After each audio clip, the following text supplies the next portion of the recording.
আসলে আমি স্বর্ণ ব্যবসায়ীদের সবার সাথে একদিন কথা বললাম। কথা বলার পর আমি বললাম যে পাহারার পাশাপাশি এমন একটা সিসি ক্যামেরা লাগান যাতে ঘরের ভিতরে যদি টিন কেটেও বা ঘর ভেঙে যদি ভিতরেও ঢোকে যেন আপনি টের পান।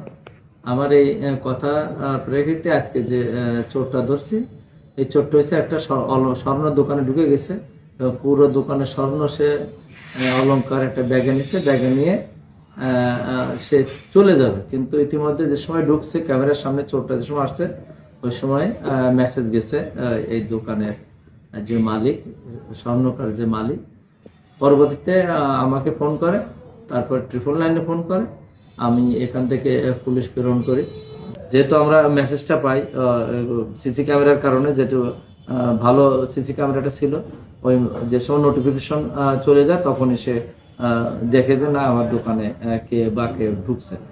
যেহেতু তারা নিজেরা না যে আমরা গেছিলাম, আমরা পরবর্তী তাদেরকে নিয়ে স্বর্ণকার মালিক যারা সমিতির লোক আছে তাদের নিয়ে আমরা ঘর খুললাম। ঘর খুলে তো আমরা তাকে হেফাজতে নিলাম।